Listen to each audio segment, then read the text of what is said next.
Hello good morning friends, I hope you are cool. Again I have come to teach you.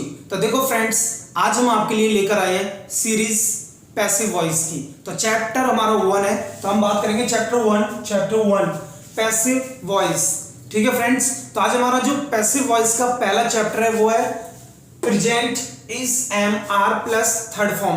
तो आज हम आपको सिखाएंगे is am are के साथ जब थर्ड फॉर्म लगती है तो वो कौन सा पैसिव वॉइस बन जाता है। स्पोकन पैसिव वॉइस सिखाएंगे, स्पीकिंग, और आपको वो पैसिव वॉइस सिखाएंगे जिसमें बाय होता ही नहीं है। Right, there is no by, उसमें बाय नहीं होता बी बाय के द्वारा, और ना उसमें डूअर होता है। ठीक है, ना सब्जेक्ट। तो आज हम आपको वो पैसिव वॉइस सिखाएंगे जिसमें सब्जेक्ट भी नहीं होता, डूअर भी नहीं होता है और बाय भी नहीं होता है। वो जो स्पीकिंग में यूज होते हैं, स्पोकन में यूज होते हैं। ठीक है फ्रेंड्स, जैसे आपको सेंटेंस बोलना पड़ता है, चाय बनती है, अब उसमें कोई डूअर ही नहीं है, कोई सब्जेक्ट ही नहीं है। इंग्लिश पढ़ाई जाती है, उसमें कोई सब्जेक्ट नहीं है, कोई डूअर नहीं है। तो हम वो पैसिव वॉइस सीखेंगे जिसमें कोई डूअर होता ही नहीं है, जिसमें कोई सब्जेक्ट नहीं होता, ना जिसमें बाय होता बी बाय के द्वारा। ठीक है फ्रेंड्स, बट मैं आपको लास्ट में ये भी बता दूंगा कि आप इसमें बाय लगा के वो भी यूज कर सकते हैं। बट पहले वो पैसिव सीखेंगे, पैसिव वॉइस, वो पहले पैसिव वॉइस सीखेंगे जिनका हम एक्टिव वॉइस बना ही नहीं सकते। ठीक है फ्रेंड्स, तो I hope are you ready?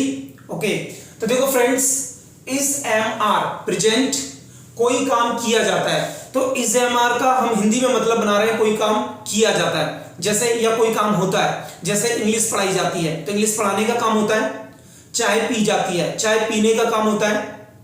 Right, and खाना खिलाया जाता है, खाना खिलाने का काम होता है। तो जब कोई काम किया जाता है, राइट, पैसिव वॉइस में, तो हम लगाते हैं is am are plus third form. जैसे एग्जाम्पल, इंग्लिश इज टॉट, यानी इंग्लिश पढ़ाई जाती है, इंग्लिश इज टॉट। और जब भी कोई हम पैसिव वॉइस बोलते हैं या बनाते हैं या लिखते हैं तो 100% थर्ड फॉर्म आती है। क्या आती है? 100% थर्ड फॉर्म। तो देखो यहाँ पे इंग्लिश हमारा किसका काम कर रहा है? ऑब्जेक्ट। राइट, इज हमारा किसका काम कर रहा है? Helping verb. और टॉट हमारा किसका काम कर रहा है? एक्शन मान लो या वर्ब, या तो क्रिया मान लो, एक्शन या वर्ब का मतलब भी क्रिया होता है। अगर मेरी भाषा में बोले तो आप अदर वर्ड भी बोल सकते हैं। अदर वर्ड यानी ऑब्जेक्ट को हम अदर वर्ड बोलते हैं, हेल्पिंग वर्ब को हम टाइम वर्ड बोलते हैं। तो अगर आप मेरे फॉर्मूले में बात करें तो इंग्लिश क्या एक अदर वर्ड होगी जिनमें जान नहीं होती, एंड टाइम वर्ड क्या हो गया? इज, एंड एक्शन क्या हो गया? टॉट, यानी टॉट एक क्रिया का तीसरा रूप हो गया, V3।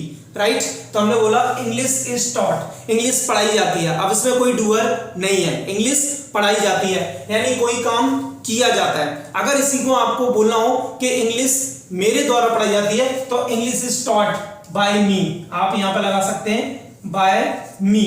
बट आपको ध्यान रखना है कि आप अगर डायरेक्ट बोलना चाहते हैं इंग्लिश पढ़ाई जाती है तो इंग्लिश इज टॉट, इंग्लिश मेरे द्वारा पढ़ाई जाती है तो English is taught by me. English तुम्हारे द्वारा पढ़ाई जाती है, English is taught by you.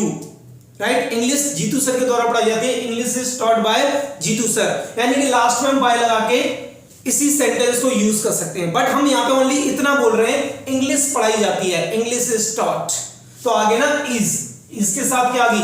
Third form, तो बन गया पैसिव वॉइस। तो जब भी इज एम आर के साथ क्या आ जाए? थर्ड फॉर्म, तो हम समझ जाएंगे वहां पे कोई काम किया जाता है, वो भी किसमें? पैसिव वॉइस में। राइट, तो जब भी इज एम आर के साथ थर्ड फॉर्म आ जाए तो प्रेजेंट में कोई काम होता है या किया जाता है। अगर वहीं पे हम बात करें प्लूरल, बहुवचन अगर आ जाते हैं तो बुक्स, बुक्स आर रीड। अब रीड को हम प्रोनाउंस करेंगे रेड, क्योंकि रेड यहाँ पे क्या है? थर्ड फॉर्म है। क्या रेड है? थर्ड फॉर्म है। Read, red, red. Spelling same होती है बट इनके जो प्रोनाउंस होते हैं वो डिफरेंट होते हैं। Read, red, red. Second form, third form को रेड प्रोनाउंस करते हैं बट स्पेलिंग सेम होती है। तो बुक्स आर रेड, यानी किताबें पढ़ी जाती हैं। बुक्स आर रेड, किताबें पढ़ी जाती हैं। अब कैसे? बाय, बी बाय, बाय हरी। तो आपने बोल दिया कि किताबें हरी के द्वारा पढ़ी जाती हैं, बुक्स आर रेड बाय हरी। या डायरेक्ट बोल दो बुक्स आर रेड, किताबें पढ़ी जाती हैं। तो आप चाहें तो बिना बाय के भी पैसिव वॉइस बोल सकते हैं और बाय लगा के भी इसको यूज कर सकते हैं। अगर यहीं पे आपको नेगेटिव बोलना हो कि इंग्लिश नहीं पढ़ाई जाती है तो आप इसके बाद क्या लगा देंगे? Not, English is not taught, English नहीं पढ़ाई जाती है। बुक्स आर नॉट रेड, किताब नहीं पढ़ी जाती है। तो आप इस और आर के बाद क्या लगा देंगे? नॉट। तो ये हमारा क्या बन जाएगा? नेगेटिव पैसिव वॉइस, यानी नेगेटिव में भी आप बोल सकते हैं। ठीक है, एक तो मैं एग्जांपल देता हूं। जैसे गाना गाया जाता है, अ सॉन्ग इज संग, अ सॉन्ग इज सन, ठीक है। जूतों पर पॉलिश की जाती है, shoes are polished, shoes are polished, ठीक है फ्रेंड्स।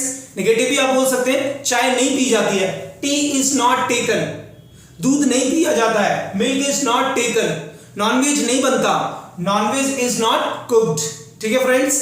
हम बात करते हैं इंट्रोगेटिव। अगर आपको क्वेश्चन करना हो पैसिव वॉइस में, क्या ये काम होता है या ये कोई किया जाता है, क्या इंग्लिश पढ़ाई जाती है, इज इंग्लिश टॉट, तो इज पहले आ गया इंग्लिश, सेकंड एक्शन, यानी जब भी आप इंट्रोगेटिव करते हैं तो टाइम वर्ड पहले आते हैं, तो इज हमारा यहाँ पे क्या है, टाइम वर्ड मान लो, राइट। या अपनी भाषा में आप हेल्पिंग वर्ब भी मान सकते हो, टाइम वर्ड या हेल्पिंग वर्ब, तो इज पहले आ जाएगा, आर पहले आ जाएगा जब हम इंट्रोगेटिव करेंगे पैसिव वॉइस में।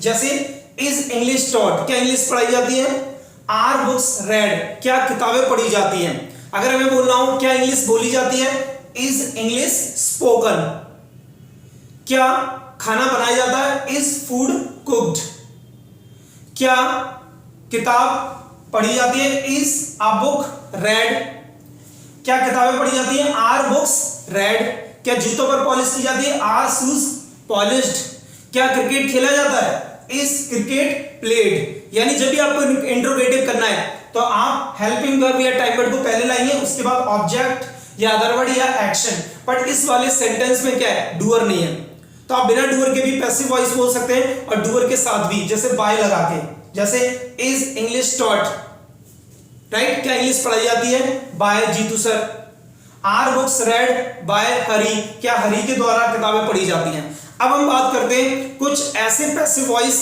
जिनमें कोई ऑब्जेक्ट नहीं होता, ना अदर वर्ड होता है, यानी कि ऑब्जेक्ट एंड अदर वर्ड, ना ऑब्जेक्ट होगा ना उसमें अदर वर्ड होगा, यानी ऐसा पैसिव वॉइस जिसमें ना तो ऑब्जेक्ट होगा ना अदर वर्ड होगा, ओनली एक्शन होगा।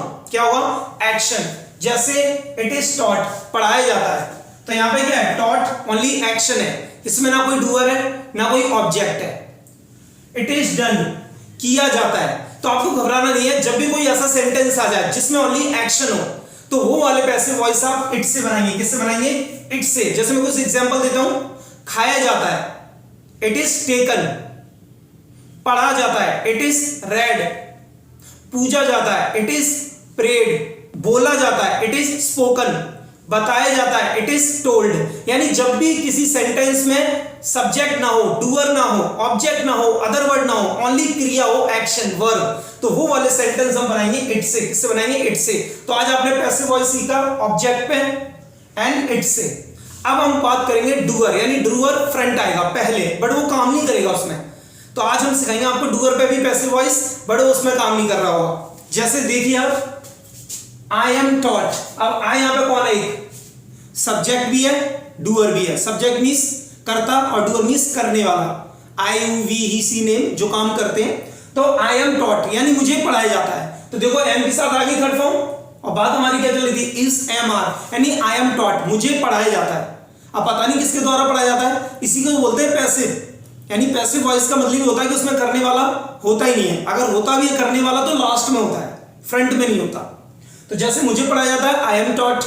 अगर यहीं पे बोलूं मुझे तुम्हारे द्वारा पढ़ाया जाता है, I am taught by you, I am taught by you, यानी तुम्हारे द्वारा पढ़ाया जाता है। तो अगर हम बाय यू ना लगाए, यानी सिंपल बोले मुझे पढ़ाया जाता, तो आई एम टॉट, राइट। मुझे बताया जाता, आई एम टोल्ड।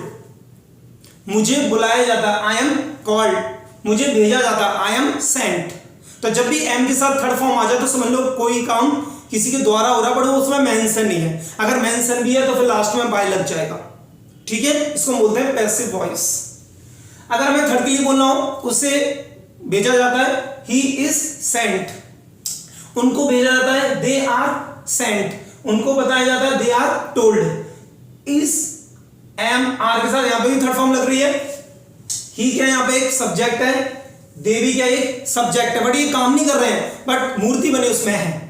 जैसे उनको बताया जाता है, दे आर टोल्ड, बट बताने वाला कोई और है, दे आर टोल्ड, यानी उनको बताया जाता है, यानी कोई काम किया जाता है।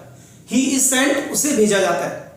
तो अगर आप अपने लिए बोलेंगे तो आई एम टॉट, अगर किसी थर्ड पर्सन के लिए बोलेंगे ही या दे, राइट। ज्यादा भी होते हैं, एक से ज्यादा भी हो सकते हैं। जैसे मोदी जी को इनवाइट किया जाता है, Modi ji is invited, Modi ji is invited, he की जगह क्या लग जाएगा, मोदी जी, राइट। इसके बाद हमारा आता है क्वेश्चन।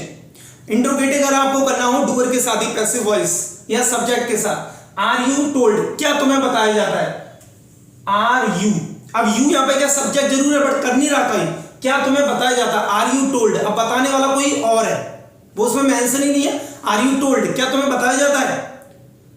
अगर यहीं पे बोला जाए क्या तुम्हें हरि के द्वारा बताया जाता है, बाय हरि, क्या आ जाएगा, by Hari, right, by Hari, क्या तुम्हें हरि के द्वारा बताया जाता है, are you told by Hari, right. इसके बाद is he told, is he told, क्या उसे बताया जाता है, आर दे टोल्ड, क्या उनको बताया जाता है। तो अगर आप यहां पे नेगेटिव भी करना चाहते हैं तो नॉट लगा देंगे, N O T, I am not taught, मुझे नहीं पढ़ाया जाता, ही इज नॉट सेंट, उसे नहीं भेजा जाता, दे आर नॉट, यानी कि यहां पे भी आप नेगेटिव बना सकते हैं, एम इज आर के बाद अगर नॉट लगा देंगे तो नेगेटिव हो जाएगा। और अगर आपको क्वेश्चन करना है इंट्रोगेटिव तो आर पहले लाएंगे, इज आर पहले आ जाएगा और सब्जेक्ट रख देंगे आप। बट आपको इसमें समझना होगा कि आपने बोला आर यू टोल्ड, क्या तुम्हें बताया जाता है, बट क्या तुम्हें बताया जाता है, अब बताने वाला कोई और है बट वो उसमें है ही नहीं है, तो इसी को हम बोलते हैं पैसिव वॉइस। तो आज आपने सीखा इज एम आर के साथ, राइट, तो ये हमारा किसके साथ हो गया, पैसिव, डूअर के साथ मींस सब्जेक्ट के साथ, बट काम कोई और कर रहा है, ठीक है। और ये हमारा किसका हो गया, एक्शन, यानी जिसमें ओनली एक्शन है, और ये हमारा क्या हो गया, ऑब्जेक्ट मींस अदर वर्ड के साथ। तो 3 सेंटेंस ध्यान से सुनो, पढ़ाया जाता है, इट इज टॉट, इसमें ओनली एक्शन है, मुझे पढ़ाया जाता है, आई एम टॉट, इसमें कौन है, सब्जेक्ट, बट वो काम नहीं कर रहा है। थर्ड, इंग्लिश पढ़ाई जाती है, इंग्लिश इज टॉट, इंग्लिश क्या है, ऑब्जेक्ट है मींस अदर वर्ड। तो आई होप आपको वीडियो अच्छी लगी होगी। तो आज आपने सीखा इट, डूअर या सब्जेक्ट या ऑब्जेक्ट के साथ हम पैसिव वॉइस कैसे बनाते हैं। तो आज तुम्हें पता लग गया इज एम आर के साथ अगर थर्ड फॉर्म आती है तो पैसिव वॉइस कौन सा होता है, प्रेजेंट का, और वो भी इसका मतलब क्या निकलता है, कोई काम किया जाता है। तो आप वो पैसिव वॉइस भी बोल सकते हैं जिसमें बाय नहीं लगता है, और वो पैसिव वॉइस भी बोल सकते हैं जिसमें बाय लगता है। बट पैसिव वॉइस की पहचान होती है कोई काम किसी के द्वारा होता है, राइट, तो हम उसको भी इंक्लूड कर सकते हैं, उसको भी कभी कभी इंक्लूड नहीं कर सकते हैं। तो आई होप आपको वीडियो अच्छी लगी होगी, तो please like, subscribe and share, bye and take care.